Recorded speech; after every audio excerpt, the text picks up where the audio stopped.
कबे पगल घंटी साले। का भाव भैया? अबे कैसे जयरमी करे कि हमारे हाथ में 440 वोल्ट करंट मार दे बे। तोहार गलतिया। क्या गलती है बे? देखा भैया हम तो से हाथ मिला तो अपन हाथ टाइट कह रहे हैं। हाँ। तू हाथ लूच कर दिया, तोहार हाथ सीधा हमारे ट्रांसफार्मर पहुंच गया। साले तू पावर हाउस लेके टहरता। जब गलती कर करंट लगबे करे वैसे ए भैया। नहीं सही कहा बा, सही कहा बा। गलती हमरे भैया के नहीं बा। गलती तो हमरे ही बा यार। सही है। ई टाइट करे रहा अपन और अपन हम लूज कई दिन सीधा के ट्रांसफार्मर चला गया। तबे हमरे करंट ही मार दे। सही है ए भैया। सारी बात छोड़ा तो कोनो गंधात बात बतावा। पागल नहीं तो अबे कहे चाहे सारी बात छोड़ा। सारी बात छोड़ा। हाँ ए भैया। हाँ ई बतावा। हाँ। हमका काहे बरे कोराया है? कोराए नहीं हम ठाठे पर आही। ये कहा तही साले हम गाय भैंस से ही काबे कहता काहे बिना कोराया है। अरे वो नहीं भैया। हाँ हमका काहे बरे अच्छा गोहराया। वह हमका काहे बरे गोचारा है। गोहचाले नहीं तो हम एकदम खनर जाए हैं।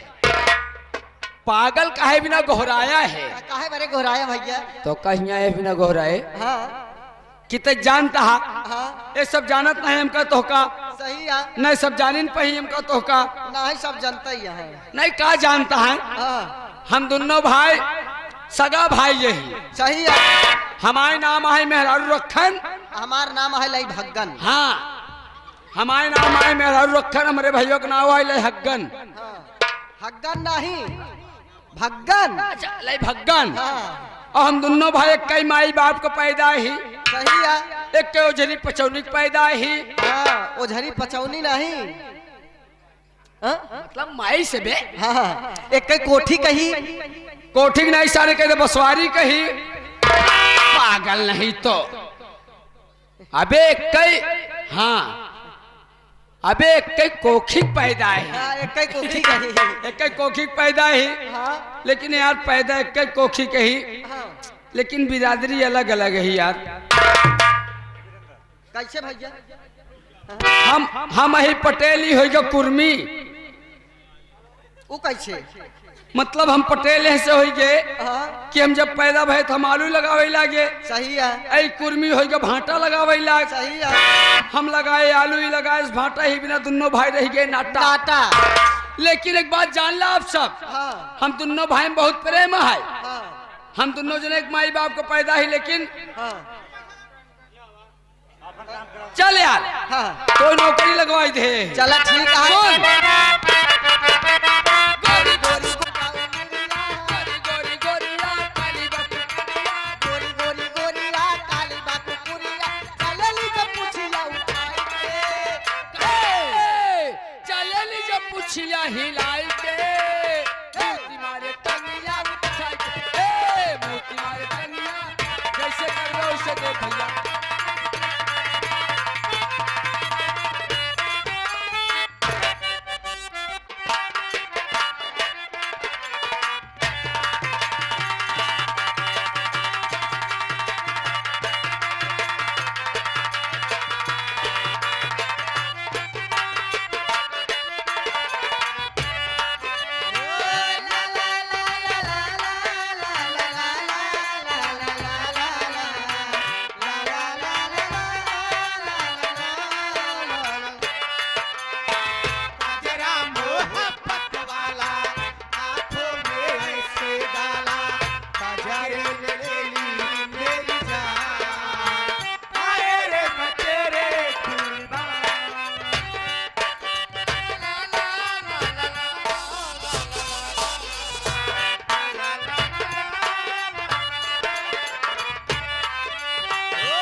गजरौटा वाला आँखों में ऐसे डाला गजरा गजरौटा वाला आँखों में ऐसे डाला गजरे ले ली मेरी जान हाय रे तेरे कुकुट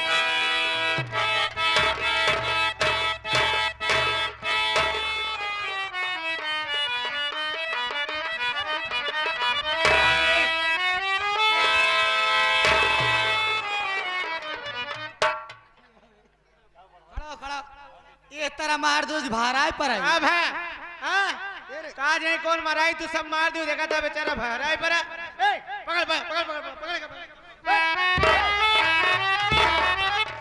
ये, अरे बाप रे आज झूला जा रे अरे तई संभर तू ये का यह आँखी ओखी सब उलट गई ये कर जा हां भाई करीब बाप रे ये फेसकू देसी ए मधिल की हां ये करे हमका लागत है मिर्गी आई गई सही है आई गई मिर्गी करी मिर्गी आई है हेलो ये मुर्गी नहीं है आई तो मुर्गा है ना दिखावा मुर्गा ए पका दीदी ए एकरे मिर्गी नहीं आया हाँ। एकरे मार दे आ लकवा तबे शरीर के ढील हो गया हाँ ये लकवा है ये ये लकवा नहीं है हैं ये पेलियो मार दिया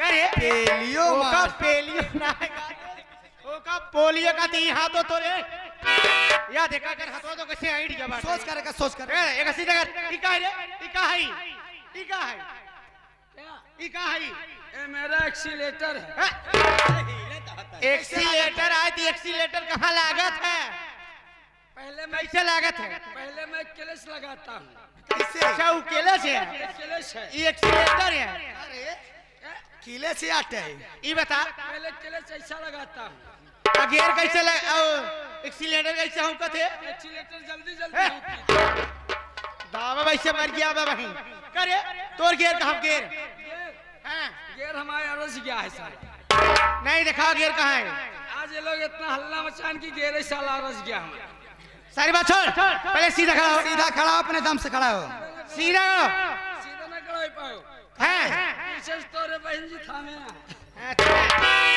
अरे पीछे से पकड़े आए सीधा खड़ा होई हाँ खड़ा हो। सीधा खड़ा हाँ छोड़ सीधा खड़ा खड़ा हो जाओ